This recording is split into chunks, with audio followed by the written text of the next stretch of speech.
guess that's a good thing. You know, that's, there's no point in getting out of bed if you're not breathing. Exactly. No, I'm good. You're in range. Good morning, Kathy. Good morning, how are you? All graduated, that's all behind you now? I mean, for the first one? We still have numerous open houses to go to yet. You know, I only have one this year, and that's in July, so there you go. I just sent that to both you and Jody. After the meeting, I gotta talk to you, It's the update about for medical care. meeting with Derek She and whatnot, and see which one I do. Well, I got to thinking about that salary survey we did. Right, there's, You know, we forgot to put on there. what did we forget? We weren't doing this. Okay. That, to me, that wasn't part of it, so. Oh, come on here. Although I guess we are elected officials, I didn't think about that, but, okay. Who is liaison to the community foundation? Good question. I don't know. No. As in, is it for the park, is that for the parks? Hillsdale County Community Foundation is addressed to the Board of Commissioners. I wonder if that is the update on the endowment we have with them, Parks Fund? That I'll would be find my- out. That would be my suspicion, if that's the case. If it is, I'll hand it to Doug. Good timing. That's what it be. Thank you. Yes, sir. Gosh, I should be like Ben Carson, a great car man. Then you have to get your Yeah. headroom and all that. Hey, I always thought a seat turtle would be great, but you gotta learn how to wrap those, and they're like 30 feet long. Might be a little warm on a day like They today. were mini, so.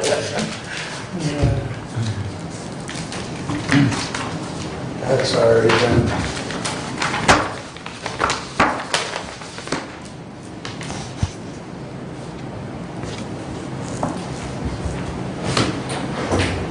I know too, we need to start. All right. We'll call to order, and Brent, if you'd please join us in prayer and pledge. Let's pray. Heavenly Father, we come today and we come to conduct the business of the county. Lord, we ask that you would impart your wisdom upon us, that we would be wise in the decisions that we make, and that they would be for the benefit of our community as a whole. We ask these things in your name. Amen. I pledge allegiance to the flag of the United States of America and to the republic for which it stands, one nation, under God, indivisible, with liberty and justice for all. Thank you.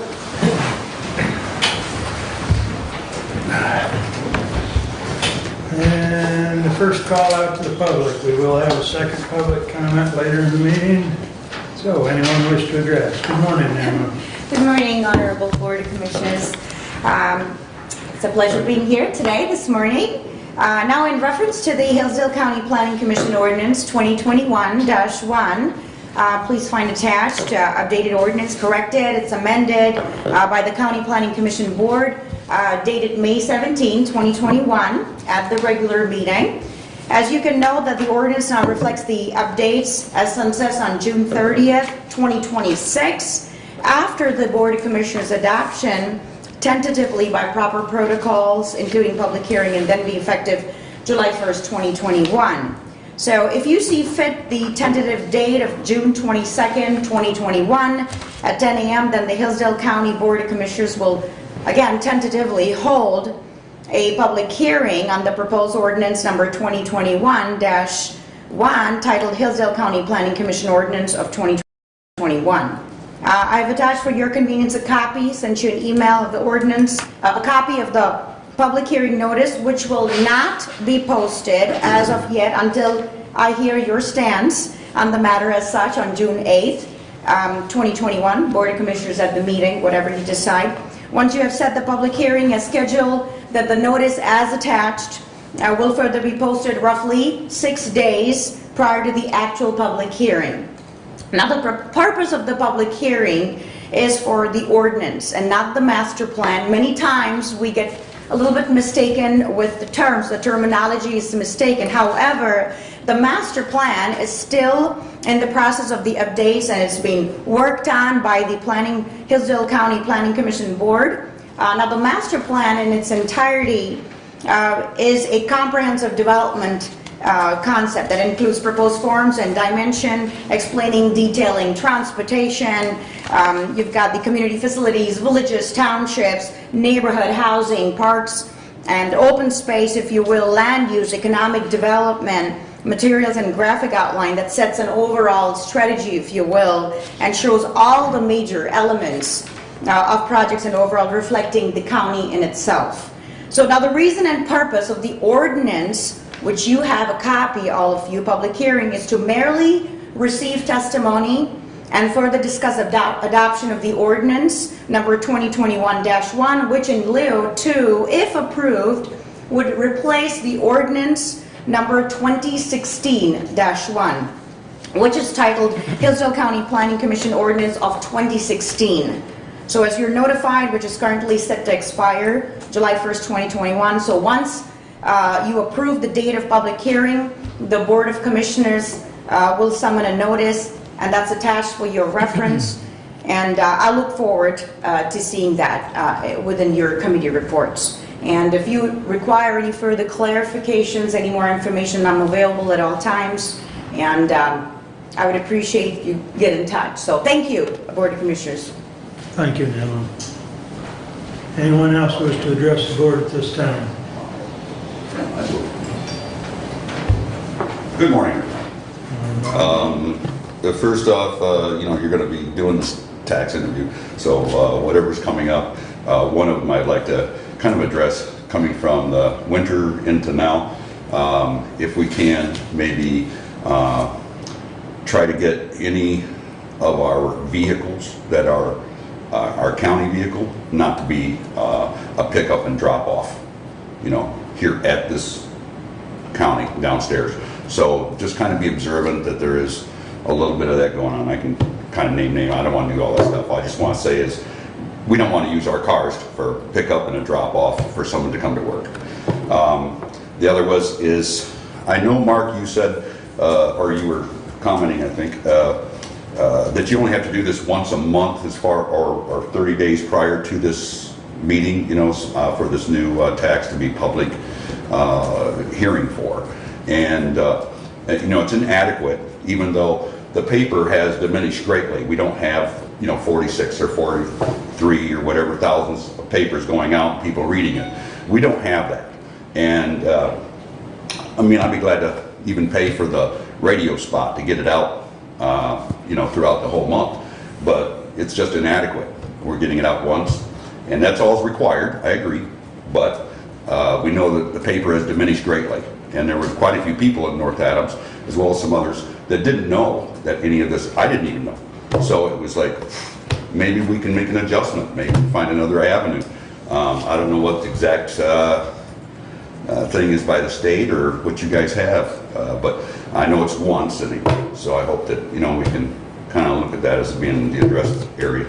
So other than that, I'm hoping I talked to Kathy Brief, and an explanation of what's going to happen with this talk today at 10 o'clock, sort of in depth. I hope what I can get is, a real in depth of what this is all about, because I think it's curious how we're biting at everybody. Consumers Energy got $9 more out of everybody, for their new thing this year, and everybody else is going up. Gasoline, tax. But we keep biting away, we're going to erode this county, little by little. That's all it's going to take. Anyway, thank you. Thank you, Bob. Anyone else this morning? Or at this point? Seeing none. Thank you. There will be another one at the end. Consent agenda, I'd entertain a motion. Move to approve the consent agenda as presented. Second.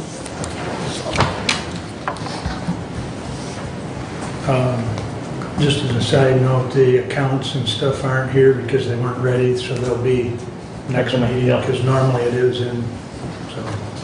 The first meeting of the month, but it's being Yeah, so holidays. just make a thicker packet on the 22nd. Well, that and Carol's off, and, yeah, so, but we'll get it all caught up on the 22nd.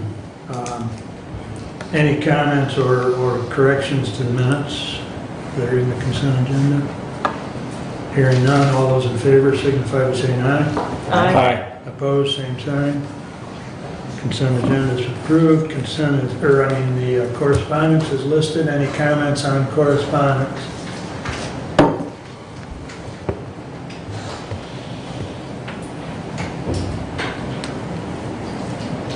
Don't hear any. There was a COVID-19 update that I sent out on 6/2, I believe. And over the 7-day period in between reports now, I believe there was right around 28 total cases for the county. So things, based on that report, have slowed down.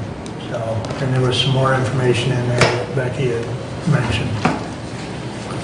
And I guess it'd be, I believe it was that update that talked a little bit more about the masks and being fully vaccinated, and if you're fully vaccinated, you didn't need to have a mask. And I know a couple of staff had asked me about masks and the emergency plan that we had passed, and we didn't have all the information when we passed it. I told them we were going to look at it again on July 1st, or the first meeting in July rather, but we were going to comply with whatever the current my OSHA or CDC recommendations were as far as fully vaccinated and masked. So just so you know, that's what I've told. All right. If there's nothing further on correspondence, I'd entertain a motion to approve the regular agenda. So moved. Support. Okay. Thank you. Any additions or corrections? Just as a point, when we discussed the Planning Commission ordinance, Doug, we will set the hearing at that time? Yes. Thank you. If there's nothing further, all those in favor of the the regular agenda as presented, signify by saying aye. Aye. Opposed, same sign. Thank you.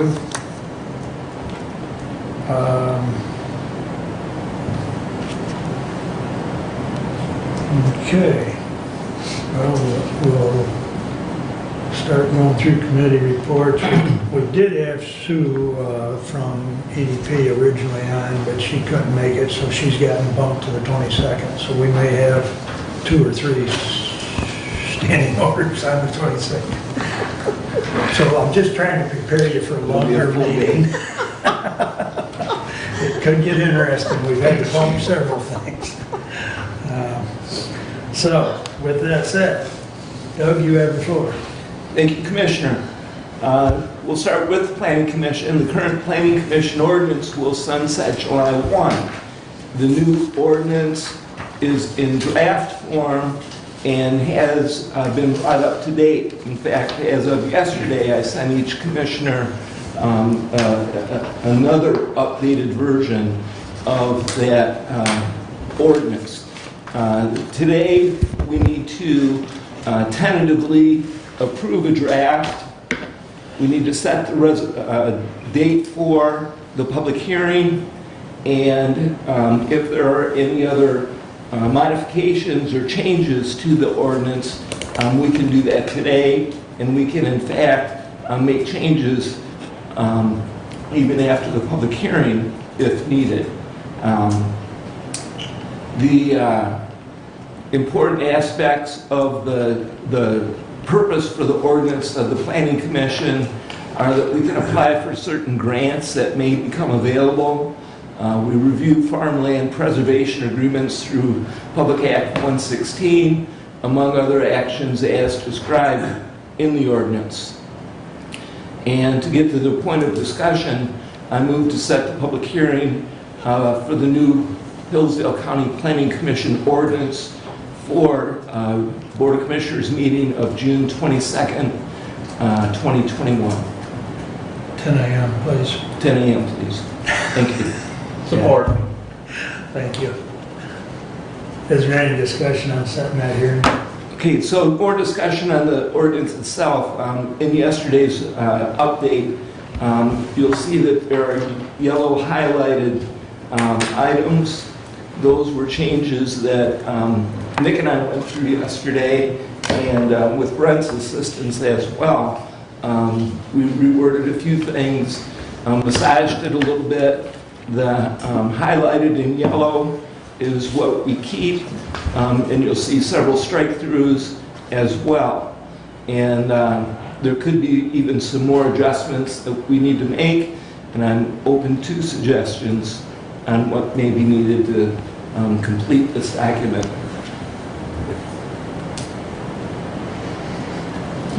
One of the things that, and I've talked to Doug about this already, and I apologize, Nick and Amrata, for not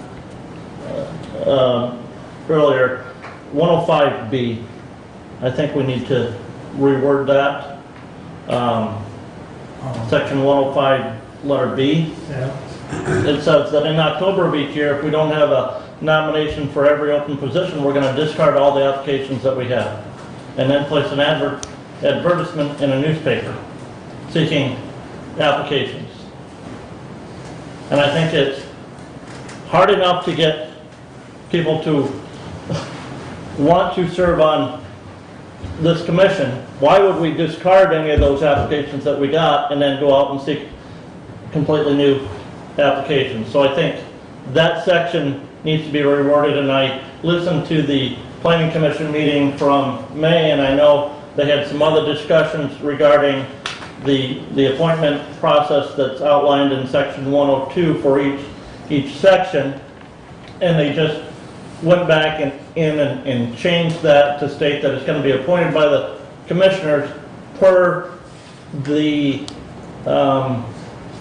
rules and procedures last adopted dealing with appointments to boards and commissions. And in that, in our adopted rules and procedures, we deal with how we make appointments, such as, placing advertisements in newspapers or on the website and so forth. And so I think that section B underneath 105 needs either stricken or reworded to be compliant with the other sections in the ordinance. So rather than discarding, if we would say that we shall place an advertisement in the newspaper seeking applications and leave it at that, then... Or if you just word it that, in October of each year, if we haven't received nominations from those organizations that we solicit nominations from, whether that be Farm Bureau, the Ag Council, the industry groups, and so forth, that if we haven't received nominations for open positions, we'll post per county policy.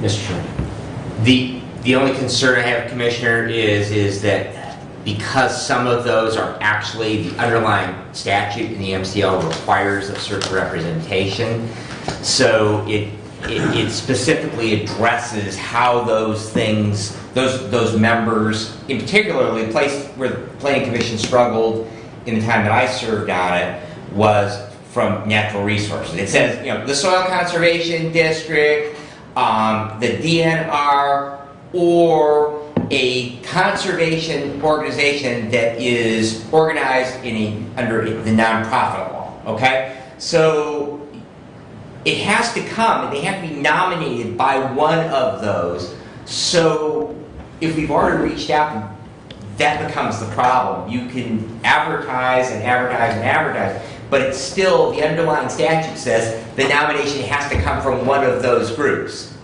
So that creates, I don't know that it's a conflict, it just creates the problem and where we get those members. Yeah. And like I said, why would you discard any applications that you've got? Don't disagree with you at all, because we have, and I guess reason why we discard it, so we have none. But yeah, But that historically has been the issue, because they have to come from those discrete areas. So, and they have to be nominated by an actual organization, and so that's created the problem getting those people. Well, in fact, though, in section B, when you're talking about the conservation membership, the wording actually says every reasonable effort. yeah, shall because be I don't made. think the statute says that it has to be nominated by Every them. reasonable effort. It just has to, you want somebody to represent that, but I don't think Right. that the actual statute itself says it must be nominated from these organizations. We just have adopted in our ordinance that we would prefer that nomination. It's just like the statute says you want an educational representative on the commission.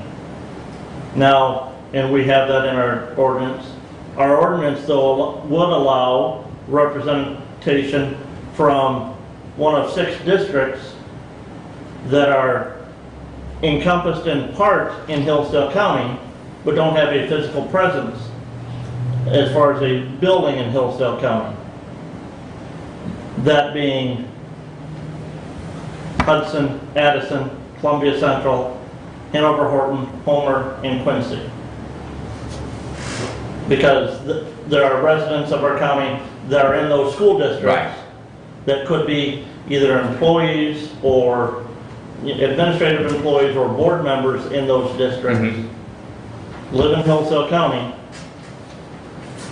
but work in a district outside of, that has its physical facilities Right. outside of Hillsdale County.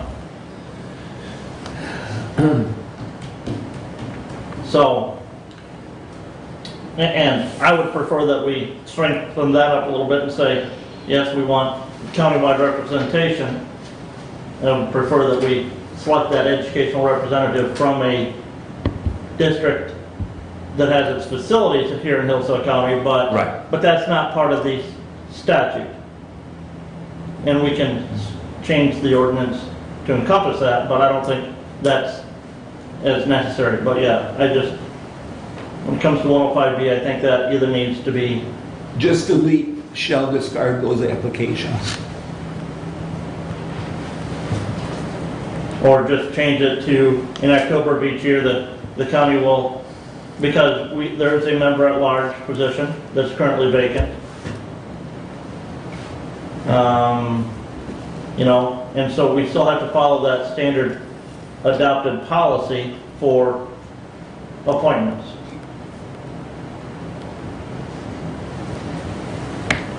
So if you just change that to say in October of each year, the commission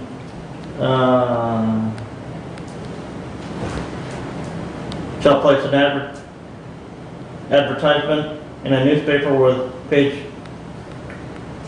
circulation in Hillsdale County to seek applications for open positions. Period.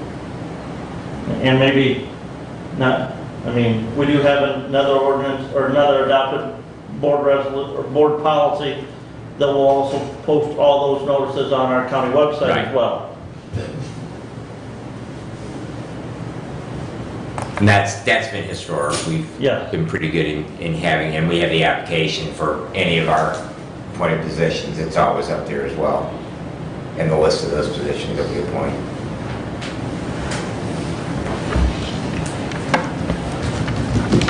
Now, and understood, I'm not arguing about the discarding the application. I'm just saying that Yeah. the problem is the pool of people. And like I said, with that pool of people Right. being so small, we don't discard anything. Right. Right. Okay. So in looking at 102B, you're striking every reasonable effort shall be made to ensure that the membership of the commission includes a member of the public school board or an administrative employee of a school district included in whole or in part within the county's boundaries. You spoke Okay. on that, but did you change something else in here to say No, that because- someone's going to come from that because- area? That's 102B. That's because 102B. If you read further down underneath 102, there's 102F, is it 5? 5D, I don't have a 5F. No, 102F5. 102 F. F, O, D. It's Trying on, to get it's the- on page 3 Yep, of got 8. it, got it. Okay, so 102, It doesn't say anything about school employee in F. No more than 1/3 of the total membership of the commission shall consist of collectively a member of the county board of commissioners, chief administrative officer, person appointed by the chief administrative official or chief elected Okay. official of the county. no, 102F5 at the bottom. Well, Not then we, F, just after five. F. D, D5. Okay, I'm sorry, D5. excuse me. Okay. D5. Let me see if I get D here too. Bottom of page 3. D5. My D5 ends with D, I don't have an F.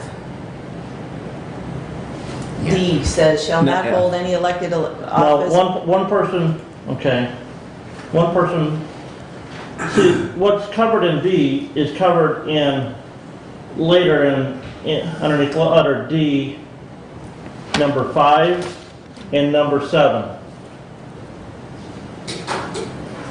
In other words, it was redundant. It talked Well, about that's what I'm, times. there it is, it's A. Every reasonable effort shall be made, it's D5A, I think. Yeah. Yeah, Every reasonable yeah. effort shall be made to ensure the representative shall be nominated by the superintendents of the public school districts, including in whole and part. Okay, we're done. That's what I was trying to Yeah, figure out. yeah. Thank you very much. Yeah. All right. And then the other thing that we noticed, when talking about the commissioner member that's appointed, the current ordinance says that it'll be appointed concurrent with terms of office. Well, the ordinance, or the resolution that we adopted in January appointing Commissioner Ingles had an appointment effective January 1, terminating December 31, 2021.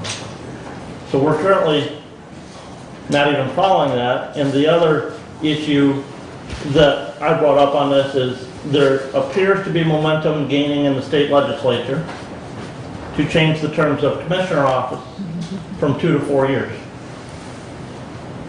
And so, do we want to say in our ordinance that we're going to have a term of office concurrent with, or term of appointment for commissioners concurrent with the term of office of county commissioners, which may be 4 years in a few years? And just say, we're going to make this an annual appointment. I think annual is the right way to go. I agree, because that way if committees shuffle or whatever, Yes. or you Yeah. need to realign, you have that ability without some kind of special meeting or something. Yes. And Without without the calling it- commissioner having to resign and somebody else get appointed or some Yeah. such thing, so. At our annual meeting, we do the committees. Yep. That's, Yep. and then on 105C, it talks about the term of offices shall end on December 31 at 9 a.m. rather than 9 a.m., 11:59 p.m. at the end of the day. So instead of just having December 31 open-ended, that it be at the end of the day on December 31. Yeah. Yep. The other thing underneath, I think it was underneath section 2, 102, letter 2, or 102A, number 2, bottom of page 1, dealing with candidate for public office.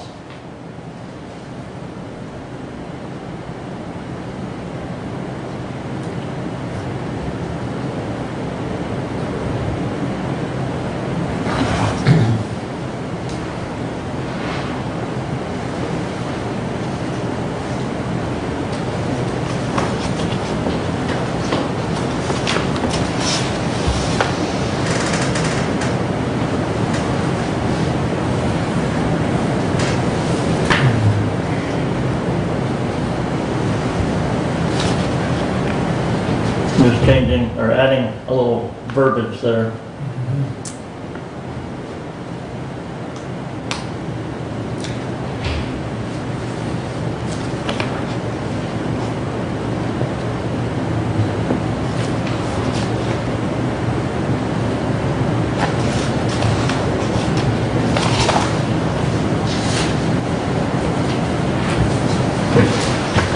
And the other key changes underneath 112, and I don't think that this will ever be an issue in the near term. Under what? 112, section 112, page 7. Okay. Staff. The current ordinance gives the planning commission the full authority to hire and fire the planning director, which would be a department level head in county level government.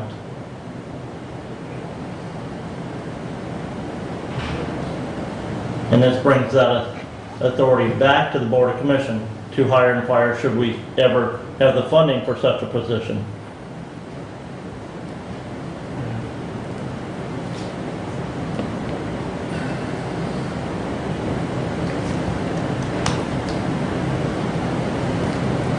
Okay. All good discussion. However, we do have a motion on the floor to vote for the public hearing. So, not that this discussion wasn't germane, it was, because it deals with the ordinance. But, And with any changes we need to bring to the draft. right. So commissioners that do have more suggestions, please contact me and I'll get with Nick and we'll rub this up a little bit if we need to. Yeah. And there is a couple things that we've already noted. Yes. All right. Any further discussion? The motion that's on the floor is basically to set the public hearing for, June 22, 10 a.m. thank you, What time? 10 a.m. 10 a.m. Yeah. Thank you. That's pretty much been our standard time for Yeah, public hearings. that's, For a I long just want to make sure I was hearing correct. Yep, you did. Lit up Unless you standard borrow probably. one. Okay. Any further comments or discussion? Hearing none, all those in favor of the motion signify by saying aye. Aye. Opposed, same sign. Passes 5-0, and public hearing is set for 10 a.m., June 22nd, on the public hearing ordinance, the planning commission ordinance. And I've already talked to Namu, and she will take care of the public posting on that, so we're good to go. So, please So to continue. continue my report on road commission, again, more concerns about gravel roads, rough roads, water on the road, improper drainage on the sides of roads, lack of ditches, brush overgrown. In particular, discussion at the road commission was regarding Wildwood Road. It's ongoing.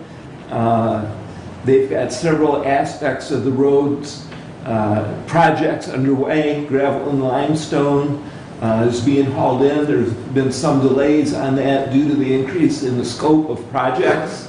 Brining is almost done.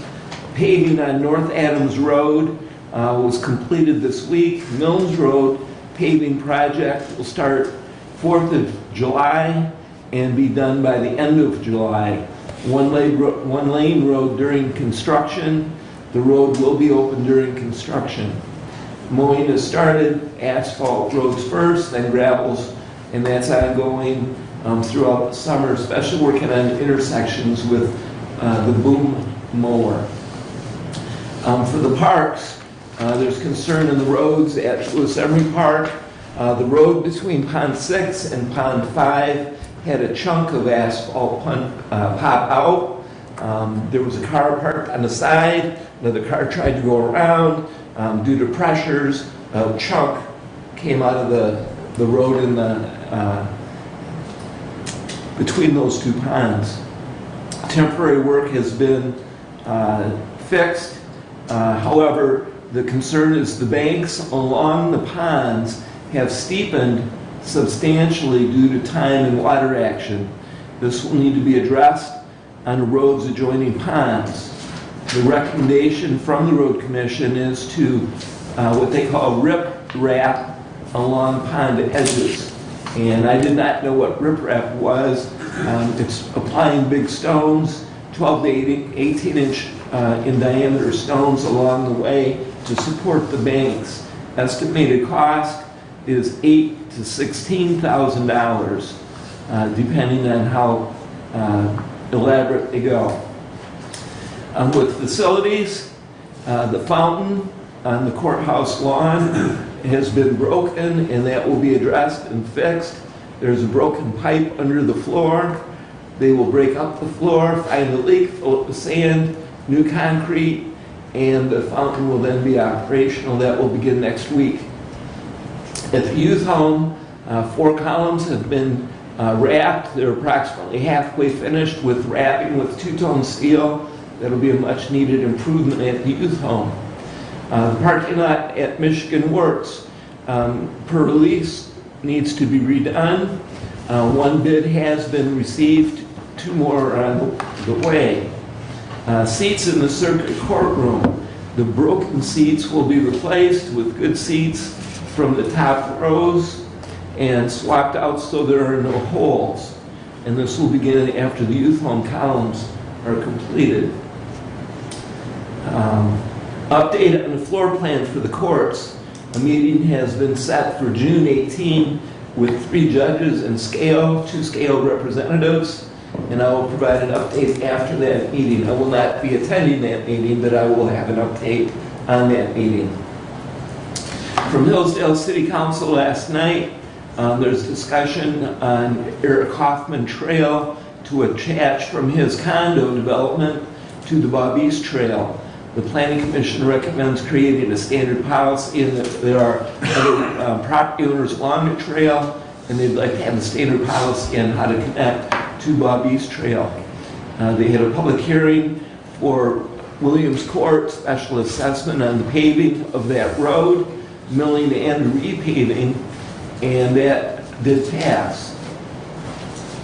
Their 2021-22 budget was approved, the outright funding approved, and in the city manager report, Sandy Beach opens this weekend with concession, and Fayette Street is near completion. So that does complete my update for the board. Any questions, please? Any questions for Doug? Go ahead. I have a couple comments, Commissioner. You did mention something to the effect that Brian was complete. Brian has actually just started, I believe, in Wright Township. They have done part of Ransom, but it is nowhere near complete. Almost done. Nowhere near complete. They have started in Wright, or they have completed Wright, and they have started in Ransom. They have not moved on to Woodbridge or Amboy, I can tell you that, at least as of this weekend. So it is nowhere near complete, and that continues to be a significant topic of discussion at the township level. The other item that came forth at Woodbridge is actually something that dates back to 2009 is my first notice of it, where we used to actually write a letter to go to the road commission supporting a list of critical bridges, critical infrastructure, critical bridges. It is 80% federal dollars, 15% state dollars, and 5% local dollars that replaces critical bridges throughout the county. Those are prioritized. We've done a number of them over the year. The last large project in the 4th district was in Lost Nations on Tripp Road. That was $600,000 worth of bridge on a gravel road. But anyways, we have a bridge that on Montgomery Road, at the intersection of Montgomery Road and Woodbridge Road, that has been on that list at least since 2009. That's the first time that I was aware of it. It was on that critical bridge list. It was funded 3 years ago, and because we were told they had endangered mussels, and there are federal mussels and there are state mussels, these happen to be state endangered mussels, and so that delayed the project to 2020. And of course, then in 2020, the project was delayed because of COVID. And again, Woodbridge Township was promised because that bridge happens to be between the Woodbridge Township Fire Department and the Camden Frontier School. Kind of important because the fire trucks that go over that vastly exceed the weight limits, but if that bridge fails completely, it also precludes any form of emergency responders, medical included. They would have to go around. I just learned last Thursday that that project has now been delayed for another year because now the road commission, for whatever reasons, is no longer involved in the bidding on it. That now the state of Michigan is bidding that project. And so that bridge will again be delayed, and so now it will be 4 years since it was funded that that project will be moving forward. I'm currently waiting for a call back from Ben Kaufman in Senator Shirkey's office to find out more details on that, but I did want on your report to bring that up, that Perfect. I'm very disappointed with the Hillsdale County Road Commission that that project is now, will be 4 years behind, endangering the safety of those students at the school because we probably can't get there. Yes. Yes, and you have another project in your district that's been delayed multiple times. That's the two bridges down on Territorial Right. Road that, yes, we're supposed to be done in 2018, 2019, 2020, 2021. And the May meeting minutes of the road commission said that the Montgomery Road bridge will now be bid in August. Be bid by the state, yeah. So it will not be done until next year. Yes. And in your comments and in the amount of brine that I drove through this morning, yes, they are nowhere near done with doing the brining of the roads. A couple of questions for you, Commissioner Ingalls. I see in our indication we had a invoice for payment on part of the HVAC system at the courthouse. Do we have an update as to how that is progressing? The date I hear and have been consistently told is end of June. Now, whether that happens or not, I'm not sure, but that is when I've been told, end of June. That's the last I've heard. Okay. And your facilities, your public safety, do we still not have anything yet from full construction for the jail? I have not heard anything further from the sheriff on that. No, I talked to Jason on something else, and then I brought that up to him a week or so ago, and he's frustrated, and he's been the point person on that, so. Do we possibly need to, and I guess I'm directing this question to facilities, but, you know, do we possibly need to just advertise for bids and? Well, according to Falk, they've already done that, but we haven't seen the bids. So there's, you know, I mean, we're just saying, we don't want to duplicate the effort, but with that all said, the sheriff's department needs to follow up on that because that's what they were directed by Commissioner Caswell. They need to get the paperwork in so that they can fill out one of the capital improvement forms that Kathy has and get it slated for 2022. So, quite frankly, it behooves the sheriff's department to follow up on it because that's where the ball was left. I don't know. I mean, that's entirely up to facilities or you because you're sheriff's department and facilities, but that's. Well, we'll coordinate, we'll figure it out. That's my We'll chase opinion. it down a little bit, I think, is what needs to happen. Yeah, because It's got to have the proper form filled out to get Right. considered for 22's capital improvements.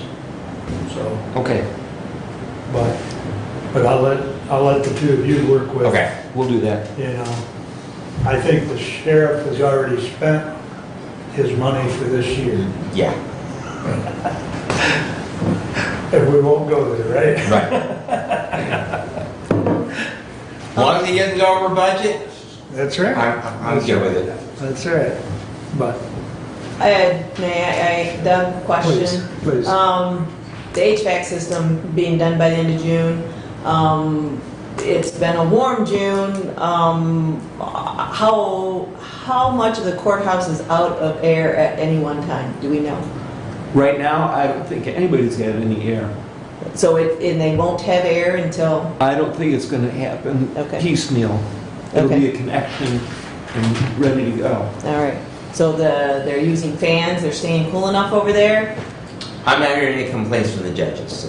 Well- There are windows open over there.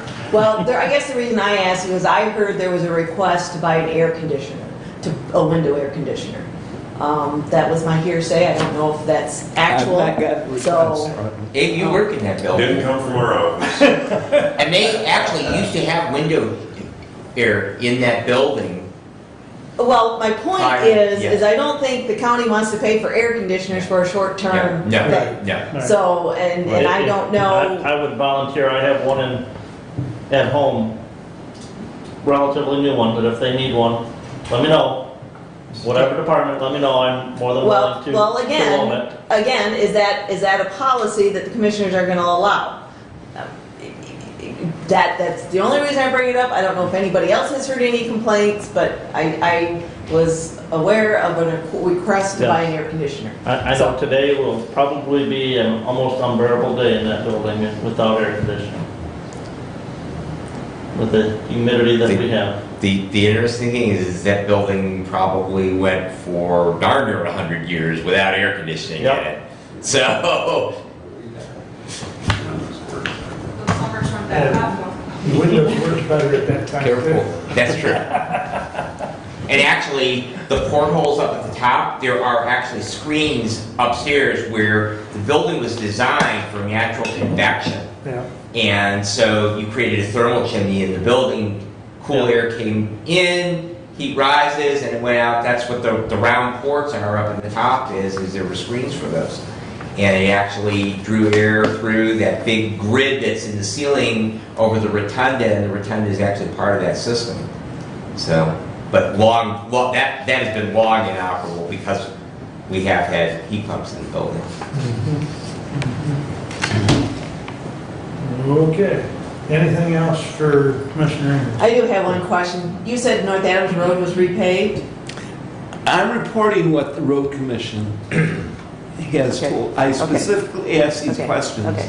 and they specifically answer me. Okay. I do not drive those roads to find out Right. in terms of brining either. Right. And that's okay, and I bring this up only as clarification. I did not drive all of North Adams Road. I drove the section from the high school to Millens Road.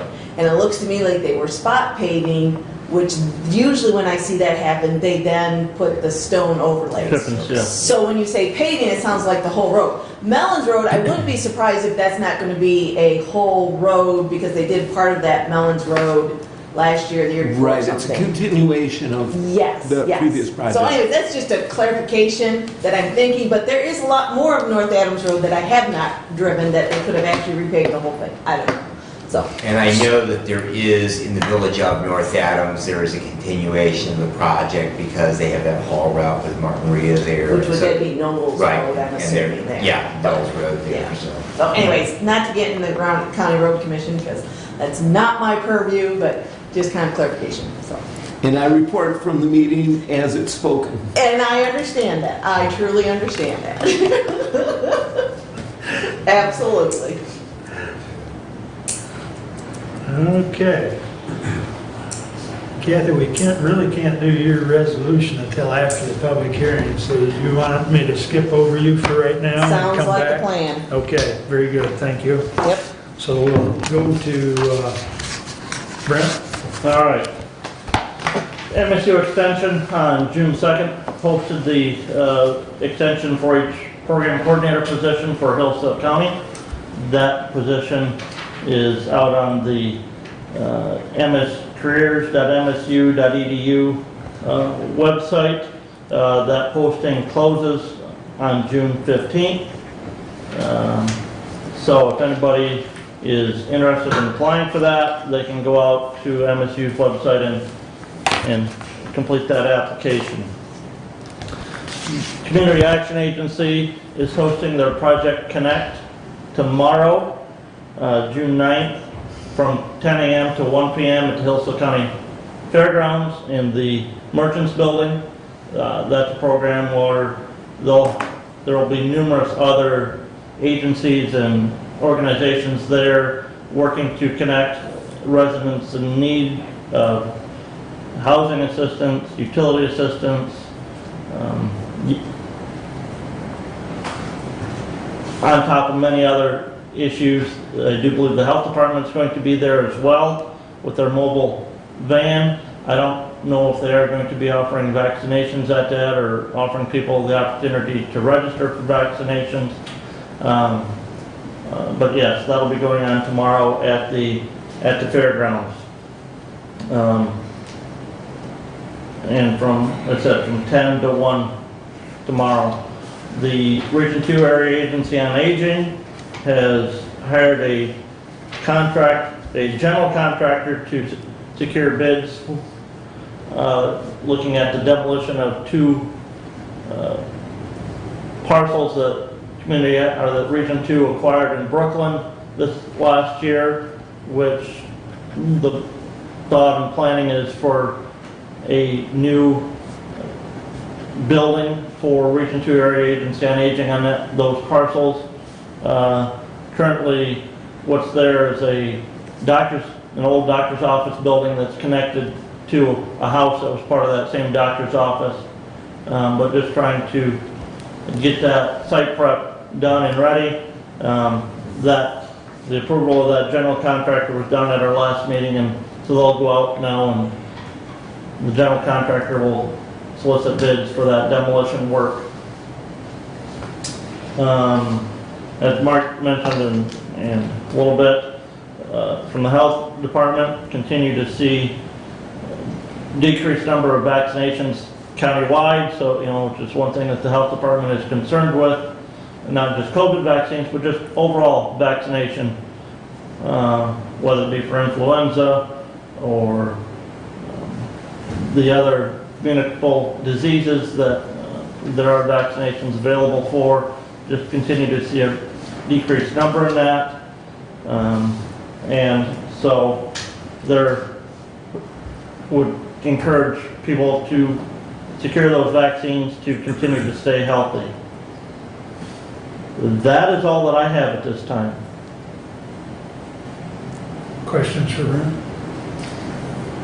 Commissioner, do we know from the Lifeways, Mary Beth spoke about their new center they have, and I know they've been waiting on final licensure on that. Do we have any timeline as to when? As I'm not on the Lifeways board. Oh, I'm sorry, that's right. I forget that we only have one commissioner.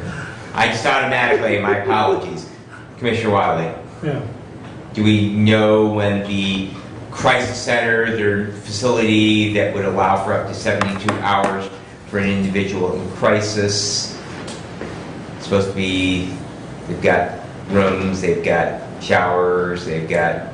Well, I know we've got the finance meeting this evening, and I know we've got the full board meeting next week, and last week's communique, Mary Beth does a weekly communique, there was no update, so. Okay. I suspect that we'll get an update next week at the full board meeting, but to my knowledge, that's still pending. Okay.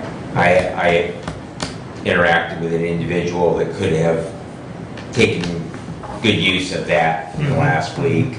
Yeah, so that's why my question. So I did have an opportunity to see it. It's beautiful. Really, they did a nice job with it. So, but I would like to know when that is available so that we can. That is in the Lifeways building here. There's the Lifeways building in Jackson on West End. Okay. So they hope to Pull one eventually here. have one here. Yeah, they're still doing basically a use needs study to see how they need to reconfigure the second floor out there in that building on Care Drive. And so hopefully there will be at least a smaller scale type crisis facility. But I've got a question for Brent, if I may. please. Did you read the posting for the MSU extension? I did. And I thought when I read that, it said that it would not have to be housed here in Hillsdale County? No, well, as I see it, the location on that is Hillsdale County. Well, it said they have it, you could be housed in Hillsdale County, but I thought, again, I probably skimmed it, I didn't read it word for word, but I was a little surprised. Anyways, you don't have to look at it now. I think it behooves us to just verify that, because I guess I don't want to pay MSU the contract that we're paying if we don't have an educator Well, housed in And, Hillsdale you know, County. and I had a conversation with Matt last week, and I expressed and Matt is, you know, his hands are tied because these postings have to be approved by the higher ups Right. at MSU, you know, because we knew in March, Inza announced to us in March, Right. and had submitted her resignation that effective June 1, she was going to be done as the MSU Extension Program, or Program Coordinator in the county. And MSU didn't post that position to fill it until June 2nd. And, you know, and Matt's as frustrated about that as I am.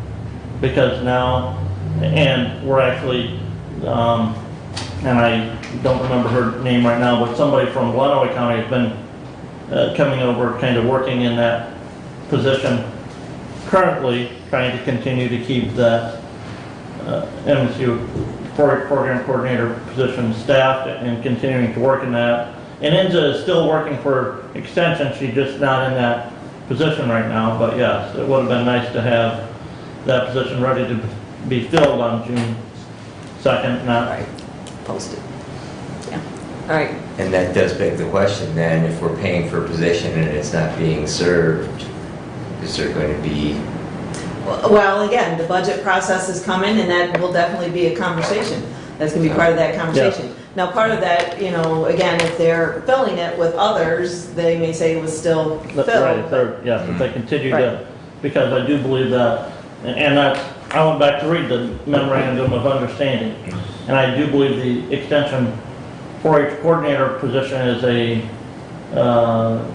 60% time. It's not a, in that memorandum of understanding, it's not a full-time, we're not paying for a full-time 4-H extension coordinator. We're paying, you know, I think 1.2 total full-time positions, but that's not just for the 4-H coordinator Right. position.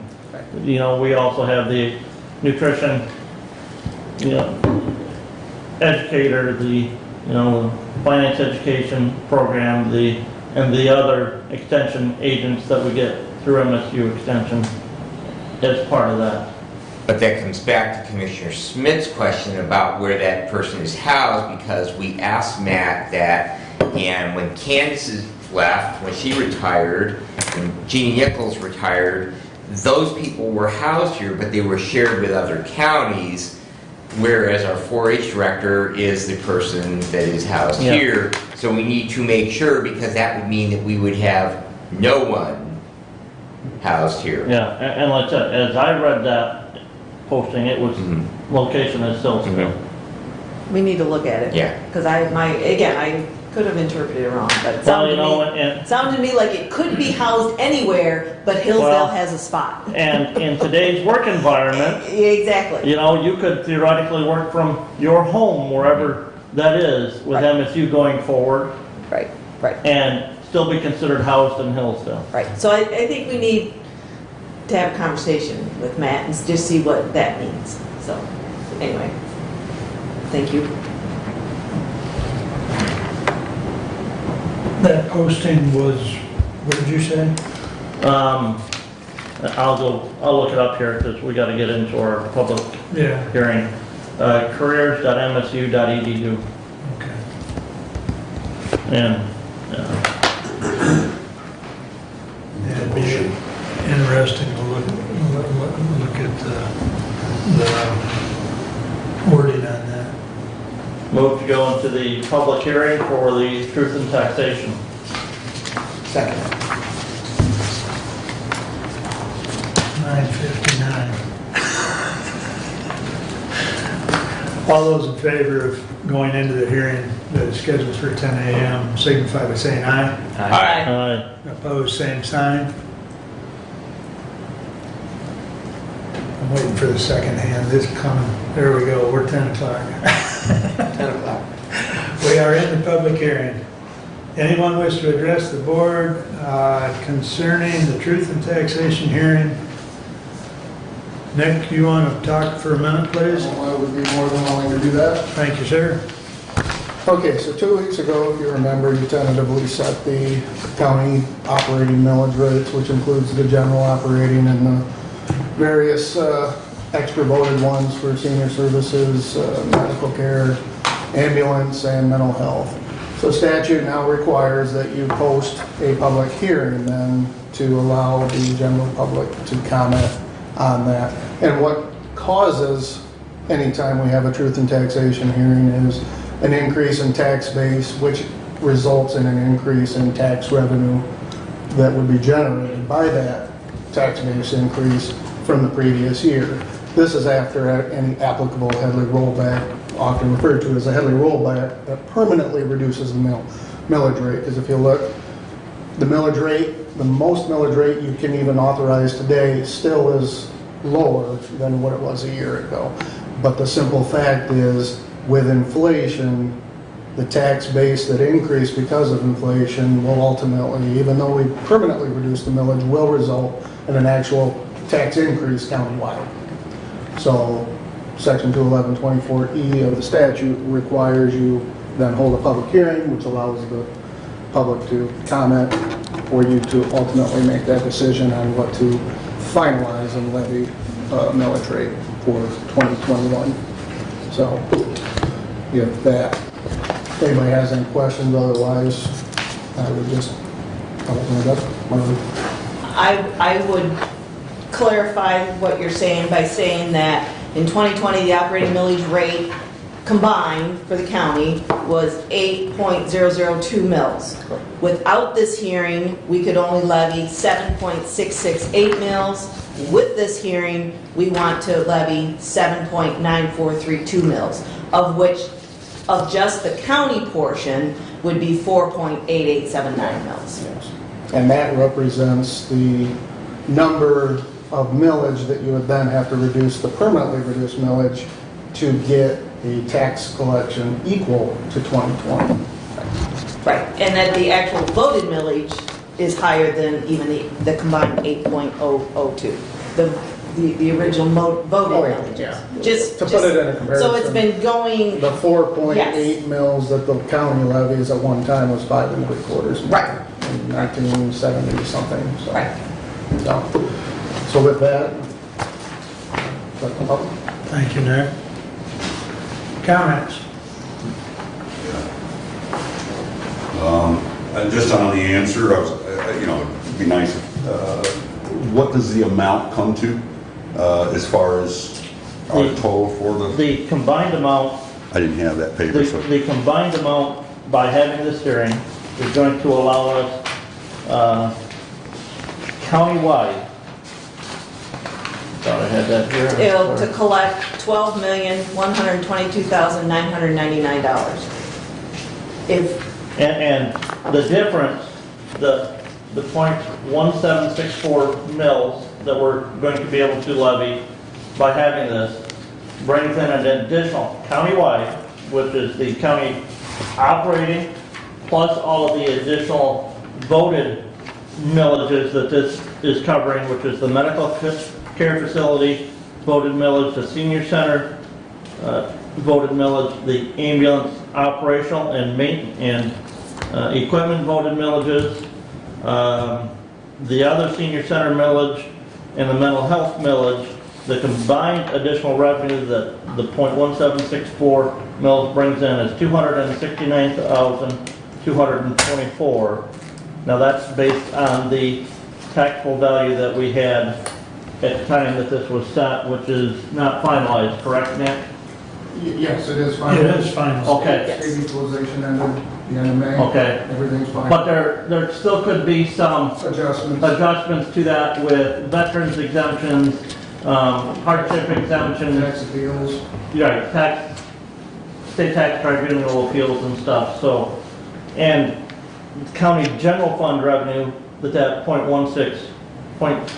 1764 brings in is $165,594. Can I get a copy of that also when you get a chance? Or someplace? goes in And there? Bob, and I would tell you, I know this was in our, On the website? this is on the Okay, website, I didn't get that, but. okay? It was in last It's meeting's in last packet. month, or last meeting's packet, Okay, okay? So that would be the May 25th packet in Okay. there. all right. The reason I brought up the issue to Mark earlier, and that was again, that was for the announcements of this taking place, because I got called upon to come in because they hadn't seen, say, my face, but they wanted some reasoning, and they wanted it clarified. I was asking Kathy earlier, I wanted a little more clarification. I'm glad Nick was here to kind of clarify, and yet at the same time, those people can't make it because they had to go to work. But then again, their folks, their mother wanted to get here as well, and another person, I forgot, she just moved into town. So, you know, as I talked to Nick, it was brief, as much as distinguished that the legislator has a certain amount of time. We don't get enough out on the newspaper. I mean, it's lacking in its distribution. So we have the internet, yes, but not many people know of it. And that was going to be my focus point with the people that came from Camden that wanted me to get on the radio, to get this focus out there. And maybe it'd be more accommodating if we have, such as, I'm going to say Mark, I mean, his voice carries, but it would be addressed to the people of the county, because then it allows us all to come in here and see what's going on. Right now, we got that 4.1 million come in, but everything is going to be taken out.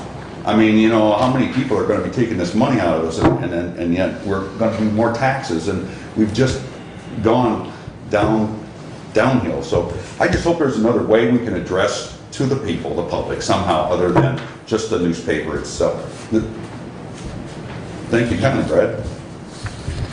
Appreciate that very much. Yeah, thank you very much.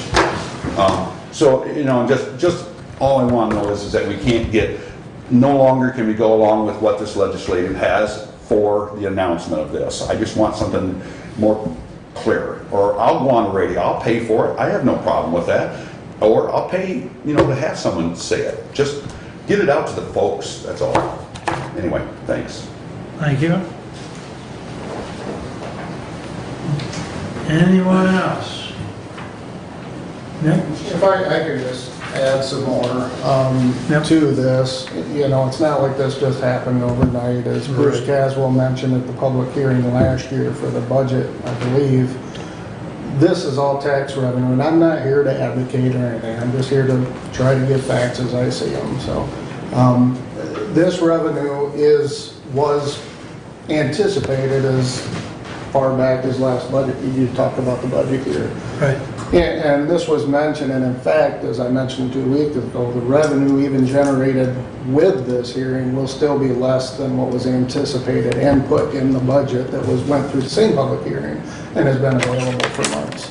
So I just want to point that out, that it's, you know, it's not like this just happens overnight. You know, this is a process that pretty much goes calendar year, so. Right. We have this discussion more than once every year. In every taxing jurisdiction that levies generally more than 1 mil in operating is subject to this same hearing, not just the county, townships, cities, villages, school districts, they're all subject to. Some of them may incorporate it if the timing is right with their budget. Many of the school districts are right now doing their budget for the next year. They incorporate their tax collection or anticipated revenue so they don't have to have a separate hearing, they do it as part of their budget hearing, so. Right. I just wanted to point that out because, like I say, I remember Commissioner Caswell at the time Absolutely. at the budget last year mentioning, you know, that, you know, this would be up for debate in June of 2021. So I just wanted to make clarification on that too, so. Mr. Chair. Please.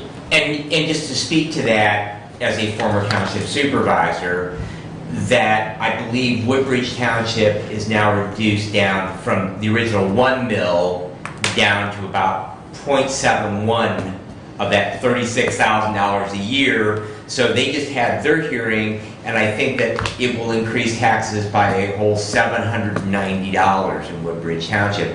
But $790 in a township that has a $200,000 a year budget, of which $58,000 is their fire department, it does make a significant difference. So when you're looking at a $10.5 million budget, it's less than $200,000, I believe that. So it's $200,000. It's got to come out of somebody's pocket. But at the end of the day, people are still paying actually less taxes than they were a year ago because of the overall growth in the No. dollars in the county. And Nick, I thank you for the other communication that you sent to us. You know, when you put this in perspective, there's 31,695 taxable parcels in the county. 42.14% of those have a taxable value below $25,000. In other words, the amount of money that property tax is collected on is less than $25,000, and those parcels with this will see a $1.29 difference in their tax bill if they were at $25,000. It's $1.29 annual is what this truth and taxation hearing amounts to. $1.29. So, you know, when you put that in that perspective, it's very minute. You know, many people spend more than that on a cup of coffee every day.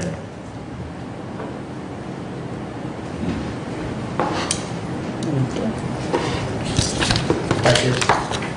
I just want to readdress, since Nick, Please. just for a brief moment, is that, minute, not dollar here, dollar there. We went through that with Doug at 911, 10 cents more. We went along with another piece, which is millages. We have Jonesville school coming, another millage.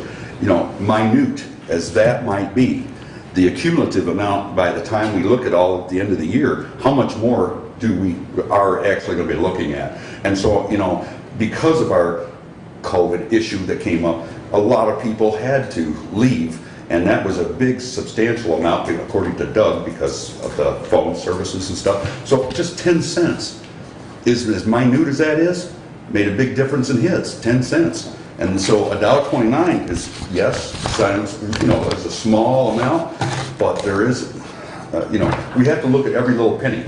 And so I guess that's the only reason why I'm here today also to kind of express that. But thanks to Nick and as well as your explanation, and thanks to Brad. Thank you. Thank you, Bob. Anyone else wish to comment while we're in the public hearing? Going once. Going twice. Move to close public hearing. Second. Second. I hope you heard me. All those in favor signify by saying aye. Aye. Opposed, same sign. Thank you. Now we'll go to Commissioner Schmidt and your action item, please. All right, Resolution 21061. To the Honorable Board of Commissioners, we respectfully submit the following report and recommendation for the spreading of the taxes for the year 2021. Taxable value ad valorem, $1,526,210,983. Special voted 2004 senior services tax revenue for senior services fund, .04899 mils. And then the tax revenue for the senior services fund would be $747,691. Sorry, I read that a little wrong.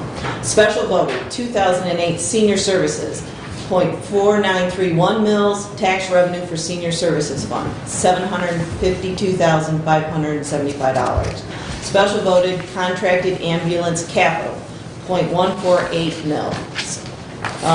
Tax revenue for contracted ambulance capital, $225,879. Special voted contracted ambulance service, .8388 mils. Tax revenue for contracted ambulance service, $1,280,186. Special voted medical care facility, .5921 mils. Tax revenue for medical care facility fund, $903,670. Special voted 2018 mental health services, .4934 mils. Tax revenue for mental health services, $753,032. County allocated millage, 4.8879 mils. Tax revenue for the general fund, $7,459,967. We recommend the several supervisors be authorized to spread on their respective ad valorem tax rolls and special act tax rolls the amount of county tax apportioned to the several townships, villages, and cities of the county as provided by statute. Respectfully submitted, Kathleen Schmidt, Chair, Budget. Support. Moved and supported. She does not have the updated version. There was some wording added, Kathy. Okay, I took it out of the packet. I didn't know that, sorry. I'm not sure why that. These words are added. I don't think you read those. The above amount. And then- Yep, it's not in mine. Okay. The only change is in the final paragraph. Is it okay for me to read the final paragraph? Please. Only? All right, and that reads, we recommend the several supervisors be authorized to spread on their respective ad valorem tax rolls and special tax rolls the above amount of county allocated and special voted millages apportioned to the several townships, villages, and cities of the county as provided by statute. Okay. We'll need that copy. I'll get you one. I wrote that. Okay. That one. Okay, do you want me to just give them this one? Sure. Is that, okay. Well, I'll get you a clean one after. the- yeah. If you could give us a clean Okay. one, Steph. All right, you want me to give that, all right. All right, All right. And at the top, it did indicate it was added county in there as well. they did. We respectfully submit the following report and recommendation for the spreading of the county taxes for the year 2021. County was added to that first line. Okay. Okay, So is there any discussion? Hearing none, roll call, please. Commissioner Benton, Yes. Commissioner Weininger, Yes. Commissioner Ingles, Yes. Commissioner Schmidt, yes. Commissioner Wiley. Yes. Passes 5-0. Thank you. All right, other than that, Derek Ringman, the finance director, and I did meet yesterday and kind of talked about the ARP funding, and reading the 151-page document plus other documents that have come out, kind of discuss kind of our take on it. After that discussion, we're going to reconvene this next week on Thursday the 17th and have further discussions.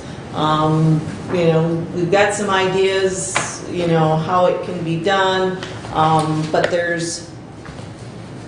the water is still very muddy. It is not crystal clear. I will say the one difference between this funding and the CARES funding, you submitted for reimbursement after you spent the money, and so there wasn't the amount of reporting that's going to be for this funding, because they gave you the money up front, and then they're not giving you, they're giving you guidance, but you can't get pre-approval for how you're going to spend it. They're saying, okay, fine, that's good. Instead, you're going to spend it, they're going to look it over, and they will have the ability to say, no, you didn't spend it correctly, and then you have to pay it back. So to me, that's a little concerning. Because again, you think you're following the guidelines, doing the right thing, they look it over and say, no, that really doesn't meet what we consider the definitions. So, you know, there are those issues. So again, those are the kind of discussions we're having. So I guess my point is we're not in any hurry to spend the money, because I think we need to make sure we're doing the right thing. In addition to that, I've gotten a MAC email that the MAC is working with Michigan Municipal League to develop matching programs for the state to consider with regard to the ARP dollars. Will provide Michigan the opportunity for an unprecedented investment in water, broadband, infrastructure, mental health services, capital improvements to facilities and jails, community and housing development and economic development. And what they're proposing is that it calls for $3.9 billion of state ARP funds as matching money for local governments to apply to maximize their own ARP reserves. So I don't know what that's going to look like. So that to me is a whole nother wrinkle. So I guess I share that to let you know that this is a very moving situation. So I guess I've indicated that we're going to meet again this next week and talk about them some more. I will say that some of the revenue we're going to get from the money sitting in our savings account at 0.4% is still going to be about $17,000 if we hold it for a whole year. So based on my rough calculation. And that money has no tax, so it can go to the general fund and help pay for the operations of the county. Do we have a time limit on when we have to spend this money? We do have a time limit. December 31st, 2024 is the current guidance. Well, of course, with any guidance, there are exceptions. Anyways, just so you know, funds must be incurred and obligated December 31st, 2024. However, December 31st, 2026, funds must be expended to cover obligations and all work must be complete. Okay. So, in other words, prior to December 31st of 2024, We can obligate those. you can have a contract and have a program, a capital improvement of something that takes time, but those funds must be spent by December 31st of 2026. In accordance with this, they're going to be, the county is going to be reporting on the funds and the uses of the funds every quarter. It will be part of our single audit. They'll have to, because it's government money. So that's what we're looking at, and we've gotten the first half, which was $4.429 million. So I'm assuming we're going to get another $4.429 million and try to spend it wisely to improve the county budget, improve things at the county, improve county services. So that's what I have on that. Any other questions on the ARP funds? I will say, for any of you that are interested, and I don't know if you got the email from the National Association of Counties, NATCO, they did have a nice, as they call it, an overview for American counties, U.S. Treasury interim final rule guidance for state and local fiscal recovery funds. It's about a 24-page document. It does do a nice job of summarizing what the 151-page document says. And so for any of you that are truly interested and in more of the details, there is that document, and at the end of that document there are some appendix that set out in bullet points, again, things that are important from that document. So Was that in an email? I got it through an email. And Yeah, that was on a NAC email. yes. And even the link to the 151 page was in I think that was in a NAC email. I don't think that was in a Michigan Association of Counties email. I thought it was Michigan. Well, it could have been I may have gotten it through the legislative update too. Yeah. It could have been more than one spot. Okay. So, Because I didn't see it from NACO, but Right. it's in Mac's update as well? Yeah, but the link to the 151 page, that was about a month ago. Yeah, I remember that. don't know if I can find it here quickly. The only reason I asked is that 24 page would be a handy reference. It'd also be nice to hand to people that have $20 million worth of ideas for $8.8 million. What I will do is I'll find my link to that email again and I will forward it to all of you. That'd be great. Because that 24 pages is a pretty succinct read and it really highlights what's going on. That'd be good. So I will make sure all of you get that. Thank you. Or I'll download it as a PDF and send it or something along that line. So I will Okay. do that. Okay. That'll work. All right. So continuing, the other thing I'm working on is the salary survey, sent it out to 12 counties. I've heard back on 5 counties, so I'm gonna get with Marnie today and see if we can't jiggle the chains of the other 7 counties and see if we can't get that information and continue that ball rolling.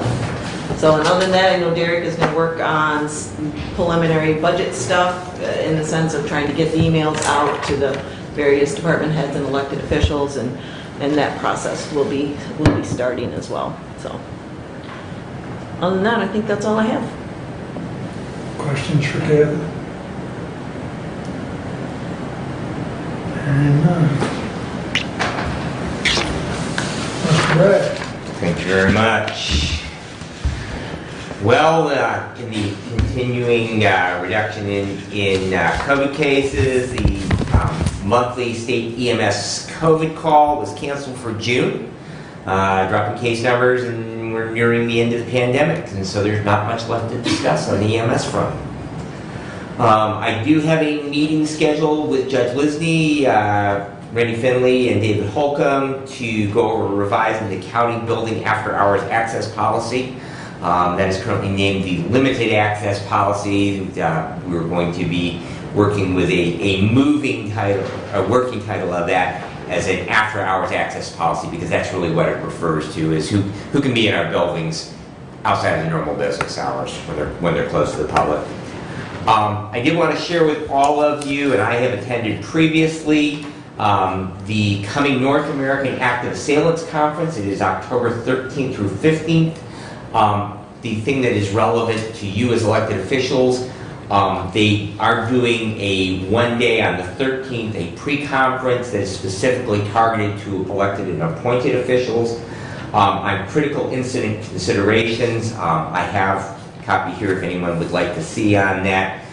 It's a great conference. It's in Troy.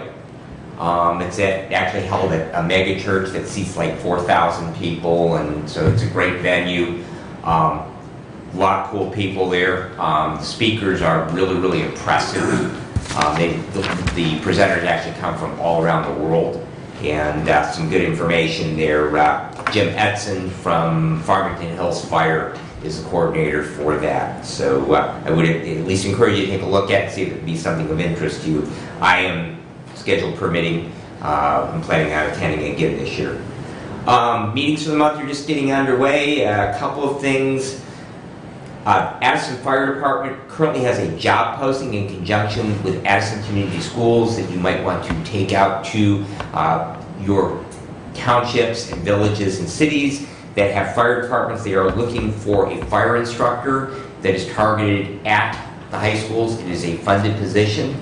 You need to have either a Michigan teaching certificate or a vocational. It's an annual vocational certificate. You school board members are probably familiar with the process for that. You need to be a Fire 1 instructor, and it will be held, the classes will be held at the Addison Fire Training Center, which is up on US 12. I think that's their Station 2.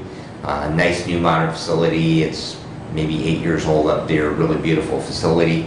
And again, targeted trying to get high school students as part of their curriculum to encourage them to go off to a career in fire and EMS. So if you know of anyone who might be interested, I have actually a copy of the job posting. If you'd like, I can send it to everyone. And one other item, the Department of EMS has significant PPE supplies that they are surplusing. And I have a list of those, anything from N95s and surgical masks to gowns, face shields, safety goggles, and even hospital beds. They have to be used for COVID-related activities, but if anyone would be interested in seeing those, there's an application process. I don't believe there's any charge for them, but they're going to allocate those out to anyone who might be able to make use of them. And that concludes my report, unless there are any questions. So I believe the access policy you're planning on for 6/22. The access policy, we actually are not going to have a meeting on that until July the 7th. Okay. So we probably will not have that until sometime later in July because the judge, her calendar was not free until then.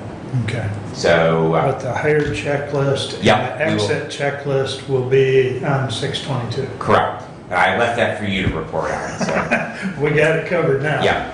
All right. Just emphasizing the size of the packet for 6/22. Right. And I will have 2 resolutions regarding the medical examiner as well. Correct. I've looked at those, as long as you brought that up. Part of it, well, go ahead. Part of it was changing the medical examiner / coroner. Right. There actually was a statute enacted back in 1969 that required a Board of Commissioners to abolish the historic office of county coroner and designate that as a county medical examiner, which was a physician. Jody spent 12 hours researching, actually back to Board of Supervisor minutes, when they went on record of opposing that because it was removing a county office, which again had been a historic appointment as a coroner. So anyways, the Board of Commissioners did actually create the position of county medical examiner. However, they did not fulfill the requirement of the statute to abolish the office of county coroner. So the first resolution we will have is to fix the fact that they never actually abolished that office back in 1969. And then the second is that we are required to appoint for a 4-year period a medical examiner in that list of appointments that we do. And we contract with Lenawee, but we did not make an appointment of that designee. So we will have a resolution making an appointment which will be concurrent with our current contract, starting back with when our current contract, and it will be 4 years. We'll go 1 year beyond our current contract. But if we go in a different direction at the end of that contract, then we can do like we do with any appointment, that we can just change who that individual is. And we'll also add that to our list of board appointments. So that'll be forthcoming. Yeah. And thank you, I would have explained it next week. All right. Any other comments or questions for Brad? Okay. Well, first thing I've got here, I'll read you Terry's update from medical care. Weekly testing of all unvaccinated staff continues, and our last positive case was on April 29th. We have no staff off work related to coronavirus. Visiting, group activities, and communal dining have resumed. We are required by the state of Michigan to continue scheduling all visits, indoor and outdoor, at this time, and masks are required during visits. Excuse me. COVID-19 testing is available at no charge for all visitors to the facility. The facility, in conjunction with Branch Hillsdale St. Joe Health Agency, continues to vaccinate staff and residents. Resident vaccination rate is currently at 92%. New admission applications are being taken daily. The facility underwent a state licensing infection control survey and received no citations. As the county's COVID-19 positivity rate continues to decline, we are anticipating further loosening of the restrictions from Lansing. This morning, Hillsdale County's positivity rate is at 5.8% with a cases per million of 40.5. The next benchmark will be reached when the cases per million is less than 40. We have experienced a 48-day trend of lower numbers. Respectfully submitted, Terry Esterling. So that's an update from him. Sounds like everything is progressing, and I know at our last meeting, he informed everyone, the Human Services Board as well as myself, that the individual that did the state licensing survey was really pleased. As a matter of fact, asked if they could share some of the practices with other facilities. So we've come a long ways out there. So. Have an EOC meeting tomorrow. Doug and local leaders, we've been doing those once a month or more frequently as needed during the pandemic. Probably will be discussed tomorrow whether we continue with monthly. Those usually take about 30 minutes and just update from, like I say, local fire, EMS, city, etc. Board of Health, we have our final interview of a candidate to replace Dr. Vogel on Thursday morning.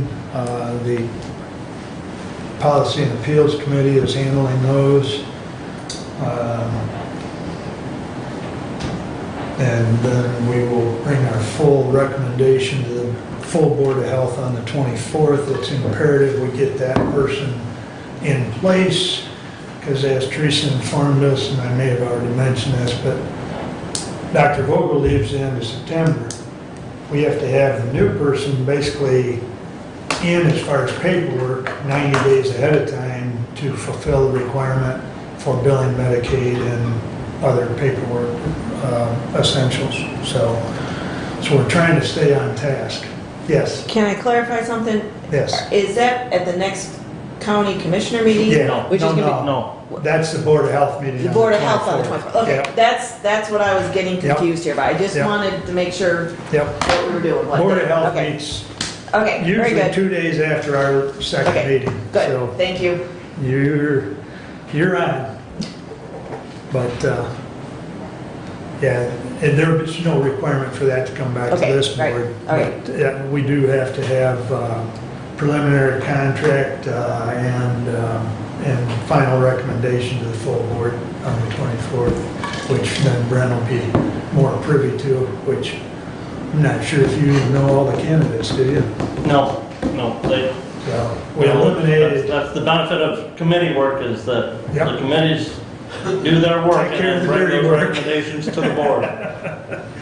it's been an interesting process, I will say that, but the final interviews we're doing in person. The preliminary were done via Zoom, so. And that Board of Health meeting in person on the 24th Yes. Yes. in Coldwater. Yeah. And I don't know if you And- noticed on the last Board of Health meeting, but Kathy, who is our chairperson from St. Joe County, she typed in the chat box that one of the candidates was attending our Zoom meeting. So, And even there at the Board of Health, we talked at our last meeting about trying to continue to offer internet or hybrid type meetings, so that if people, the public, still want to participate, public or press want to participate, but don't want to come, that they can still do that remotely. right. And that's why we're moving that, or we're gonna have those in Coldwater, because they're just not sure that they can move that electronic capability around to the Hillsdale and the Three Rivers offices. Well, that as well as Space. for the moment anyways, maintaining the social distancing within the meeting room. The meeting room in Coldwater is actually bigger than this one. The one in Three Rivers is about half the size of this one. So normally, the health department meets once in Hillsdale in the summer and once in St. Joe County. So for 2021, we moved all meetings into the Coldwater facility for social distancing as well as the electronic capability. So we'll have more on that for you the first meeting in July, but there'll be a press release, I'm sure, as far as who the new doctor of record's going to be and that sort of thing. But okay, the other two things I had, I don't know if everyone received update, first quarter report from, I guess all the commissioners received an update from activities at 2B District Court. And this, I will let Abe take back and he can put it in next, or have in the next packet. It's basically a notification of Frontiers Chapter 11 filing. And I know Dave's got a copy of it as well, so I'll just, you can put that in, Jody or Marty can put it in next month's packet, but it's pretty standard court document notification of Chapter 11 filing by Frontier, so. Well, they filed quite a while ago. I think that they're now, Yeah. they're actually emerging from. Yeah, they are emerged from it, yeah, it's a few weeks old, but we just got Yeah. the mail. I just opened it. I think it was Friday when I was in here. But, yeah, I don't know where the thing's currently at. David would probably have a much better idea than I, but that's, I will ask Mary Beth on that. I know she'll be on the finance meeting. I'll Okay. ask her on that crisis center. If I've got an Okay. answer, I'll shoot it out to everyone. I've made a note of that. If there's any questions for me? Hearing none. Public comment.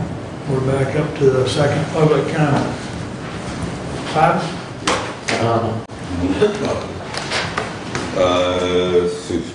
The bridges you were mentioning, and knowing that the savings is keeping the money sort of in a tight-knit position at this time, up to about a year, I think is at least being talked about. Will your cost already on those bridges already been submitted to what, and you know, where that's gonna be at? Because in 3 years, or if we go into 2024, and as you said, the contract, as Kathy was saying, 26 would be, you know, the time frame to be done, then what are we talking about, an exorbitant cost up into that particular time and date? I don't know, you seem like you already had that pretty well figured out that those bridges needed. Is that correct? Well, it's road commission, Right. so Constable, we have no involvement in it, but they have not even been bid yet. They're not going to go out for bid at this point until August. of this So year. that does still. So they have no idea what the actual. So it still comes into the infrastructure money Yeah. participation? Yeah. Okay, thank you. Doug, you know, when you was at the road commissioners, over the years, there's a gentleman I hope you'll speak to, and I think you know him. This is Chris Myers back here, sitting in the seats. Got a lot of good detail. But over the past 7, 8 years, he and myself have engaged greatly on going to all the different roads, throughout the roads. There was a gentleman who had retired after the hiring of the gentleman that you know as John Saunders. And Sanders, is it? Thank you.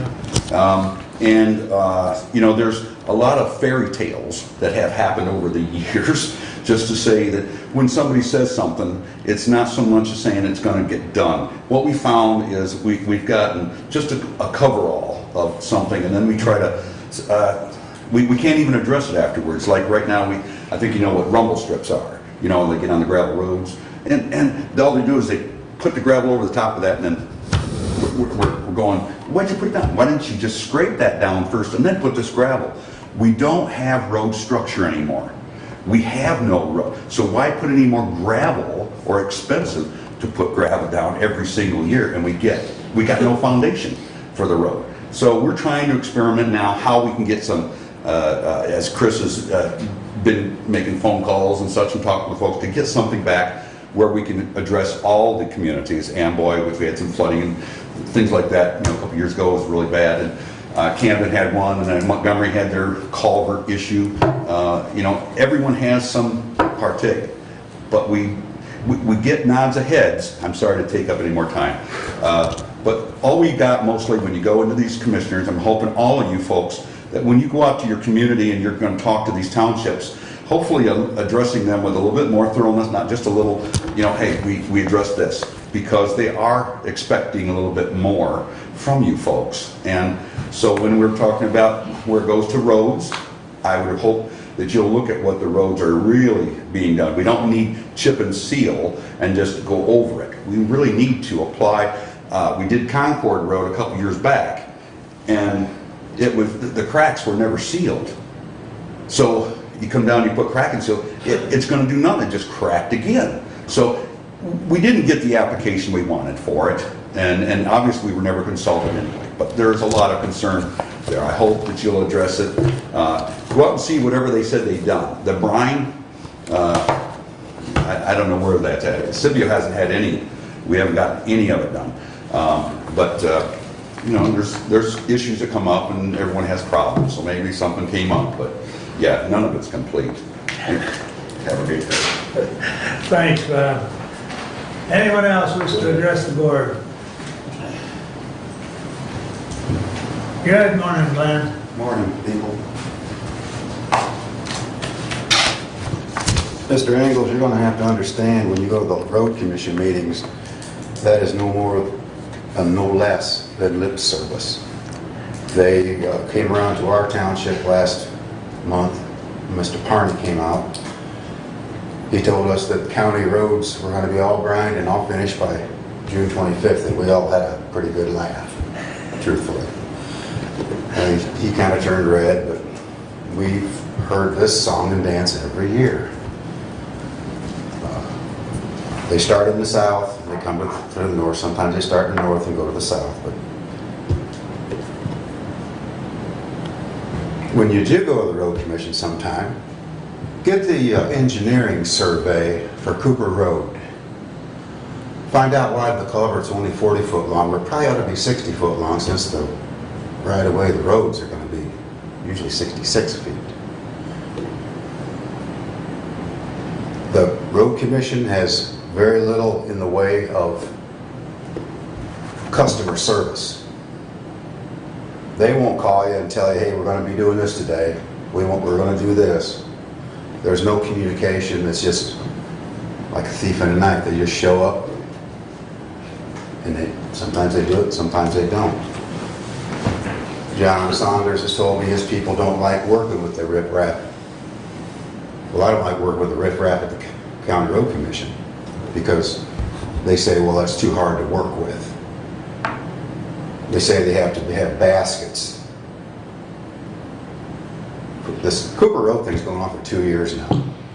They can't, apparently they have welders down there at the maintenance shop, but if they're not using them, they might as well auction them off.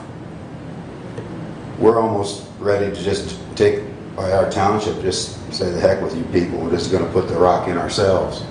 They're just totally inept when it comes to any kind of completion of projects. 3 years running now, by gosh, I want to have a road, take the foreman out, have the foreman take me out, we'll do the township roads.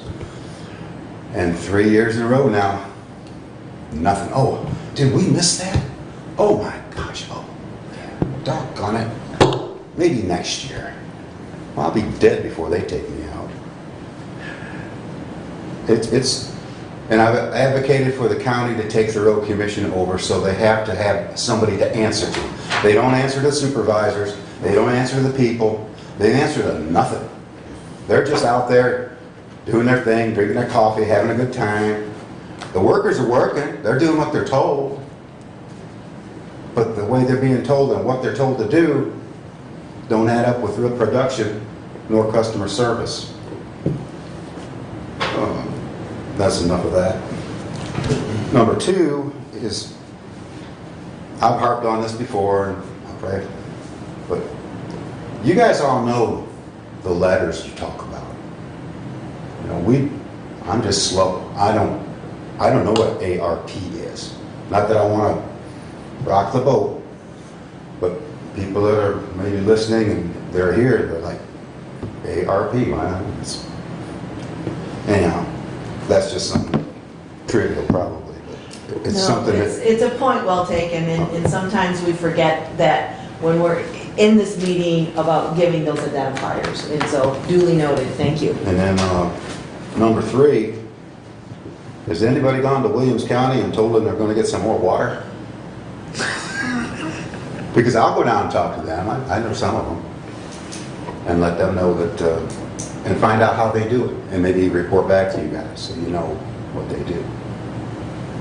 So, Would- We're working on that one. Yeah, we're working. Yeah, we're aware of it. We talked about it at our last meeting. Yeah. So we are aware of the issue and we're working on it. that's what I was hoping I could hear a little bit. But if it's not ready, don't crack the egg yet.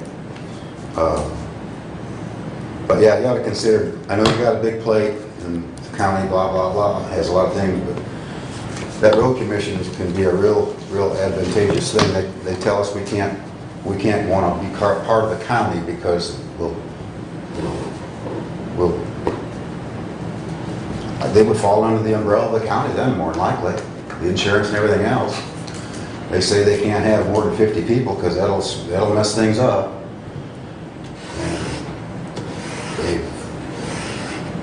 They've got kids walking around in their pickup trucks with chainsaws, and they're just driving by down trees and things that are hanging out.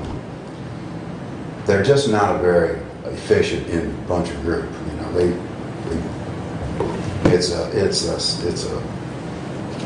it all starts at the top, and when the top ain't starting, they're just going to do what they have to do to get by, and that's not good for anybody. Thank you, Glenn. I will have to agree with everything Mr. Ackler and Mr. Proglad say about the road commission, and that is that they do give you lip service, and that's including you, Mr. Engels, Commissioner Engels. From what you read with your conversation with, I'm assuming Mr. Sanders, and his explanation as far as dust control, roads, or his accomplishments, or his discrepancies of what they found on the roads. I have talked to some of the employees of the road commission, and they basically do what they're told to do, no more, no less. Do what you got to do to get the road passable. That was the statement that they did on one of the roads in my township, Scipio Township. Luckily, they kept on hauling more stuff in. It got to be more than passable. Didn't get it accomplished the way it should have been, but they did accomplish more than what they were told to do. I would like to read the statement that you read as far as your questions and answers from the road commission. There's some things in there that I didn't quite understand the way you was portraying, the way it was read to you, and I'd like to read that statement myself. But it would be nice to see more of a management or leadership change at the road commission, because they aren't supervisors in the term of a supervisor. They're not out there leading. They're ordering, but they're not leading. And that's where your leadership comes into play, is to be out there with your workers. You don't see the supervisor out there with the workers. My township supervisor had to actually make an appointment to get the road supervisor out there to drive around the roads so that he could show them the problem areas of our township. The drivers ought to have enough authority to notify their supervisor, hey, we've got a problem on this section of road, we should address this. Notify the township supervisor, hey, we see this as a problem, let's go ahead and do this. You've already made a donation of gravel every year. You don't have a tax for it. You go to the township, hey, can you make a donation for 1,000 yards, 1,500 yards of gravel to fix your roads? I was in contact with MDOT a few weeks ago and just asking about Public Agenda 51 concerning the roads and things of that nature. And had a quite interesting talk with them about MDOT and roads and the classification. But I won't bore you with all everything that was all said, but I do agree with everything Mr. Trogel and Mr. Director commented on. You're getting lip service. You're not getting actions, you're getting lip service. Until somebody starts demanding action, you're just going to continually get lip service. One more thing I'd like to point out is any taxes, increasing taxes, whether it be minute or great, is still somebody putting their hand in my pocket and take my $1.26 out. Still not right, even if it is only a cup of coffee. And that's all I have to say, so thank you. Thank you, Chris. Roy? Roy Bodinas, Ransom Township. I've got to agree that, Doug, whatever you have to do over there at the road commission, you have to stand up and point your finger, I guess. The quality of their work is not good. If you look at every cross culvert that they put in, come back to it a year or two, and you have a dip on all those cross culverts. There's a proper way of doing it, and there's a quick way of doing it, and it seems like quantity makes the difference instead of quality to the road commission. I hate to say that, but that's what it looks like. And lip service, me and my neighbor went over there 2 years ago about a problem and met with John Saunders and a couple of his supervisors, and we were told that this was going to be done, this was going to be done. Yeah, we got a welder, we can weld up a gate, that was 2 years ago. Fortunately, we haven't had high water since then, and it's not affecting my place at all, or the other people. But it's an ongoing problem, and whatever way it's got to be fixed, it's got to be fixed. Thank you. Thank you. Nick? I just wanted to let the commissioners know in 2018, some of you may be aware of this, I know Commissioner Wiley is, Commissioner Benzinger, there was assessing reform legislation that went into effect that as one of the requirements for the county, the only requirement that reform was that the county appoint a designated assessor of record. And then it had to be concurred with a majority of the local townships and city assessing jurisdictions.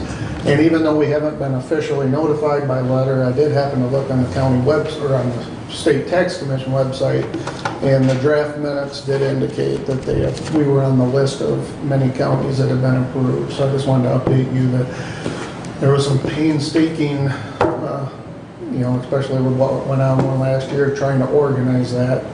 A lot of township cities in the counties, we worked together to get that done, because otherwise, as you recall, they would appoint somebody for us. And so a lot of work went into that. Unfortunately, it took them 6 months from the time, and luckily I sent them a red request receipt, but that's the only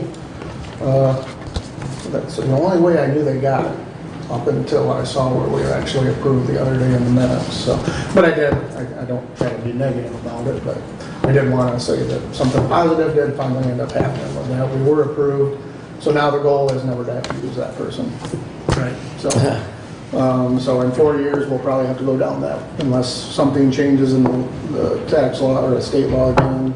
We probably will have to go through that again, but at least we got 4 years we can breathe now, so just want to let you know that. Thank you. Appreciate that. Anyone else? Is it possible, Mr. Wiley, I'm sorry, I have already spoken, but if I can just address you from here, I just want to find out what the court... Well, step up to the podium, please. I'll allow it.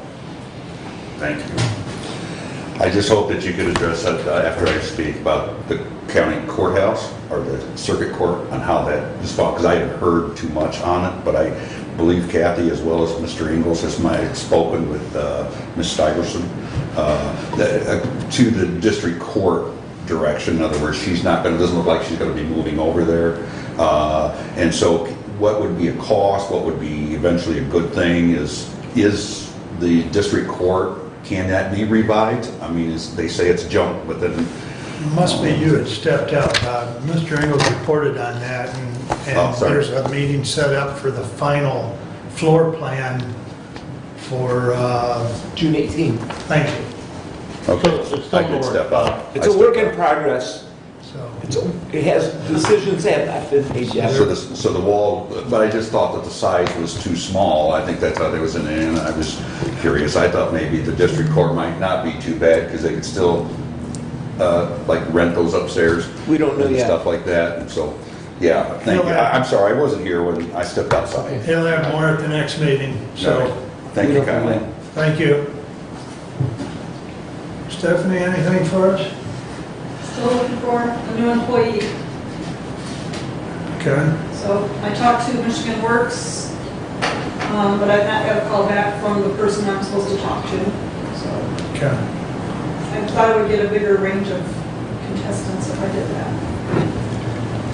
Can you get me a clean copy of that resolution? I'll do that. Thank you very much.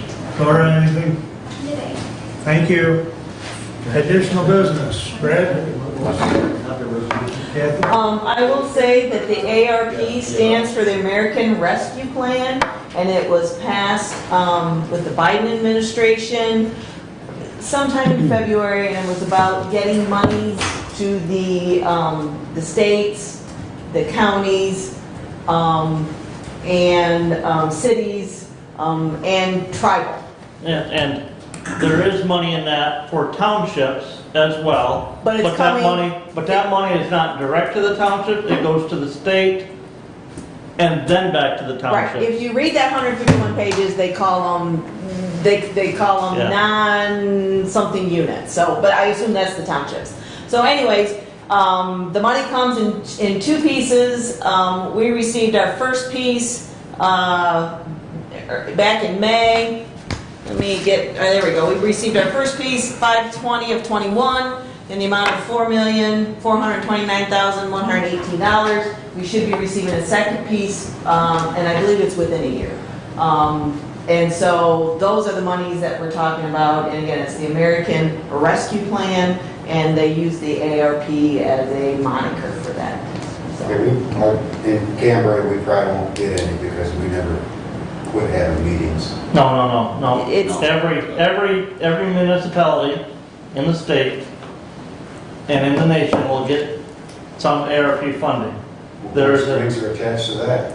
You're gonna have to work with Michigan Township Association Oh, to geez. figure all of that out, Glenn, because What if you just tell me when I want it? you can return it to the state. You can.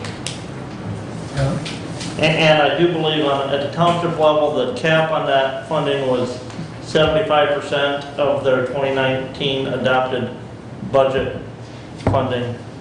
I think it's Something like that, yeah. there is a cap as to how much, and it's based on a per population from the 2019 census estimate, I think for each township is the formula on that.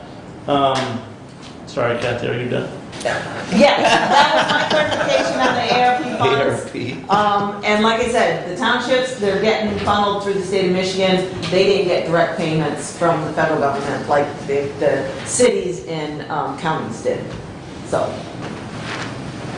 Okay. that was all I wanted, is just that clarification for you, so. Thank you. Anything else? I mentioned during the discussion regarding the planning commission, 4-year terms for county commissioners. I want to make sure to emphasize, we have not taken a stance on that legislation, and I don't think that we will.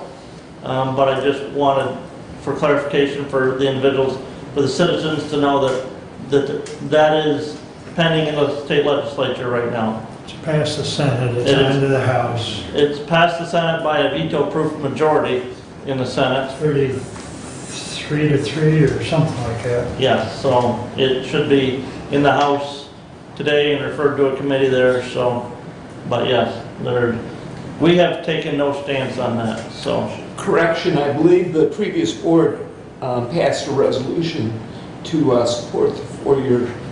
But that would have been for a specific pending legislation at that time. Yeah. And this would be new This legislation is that new was legislation. reintroduced. Yeah.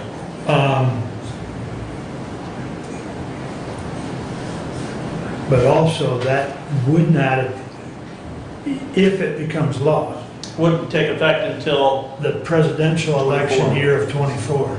wouldn't take effect until January 1st, 2025. Correct. Correct. So, okay, thank you. Doug? As far as road commissioner reports, I'll try and do a better job in the future of getting correct information. If the information I've provided is not correct, I will follow up and find out correct answers to questions that have been asked today, and I will find out reasons for, differences in what I have reported and what is reality. Thank you, Doug. Okay. And I will send Brian another email, I think, well, when I sent him an email previously, he was out of town. Okay. You know, I got one of the notifications that he was out of town. And like anybody else, he may have not gone back through emails, so I'll get a hold of him as far as Williams County again, or attempt to. Thank you. So, and that's all I have. Thank you all for coming. We stand adjourned. Thank you, Well.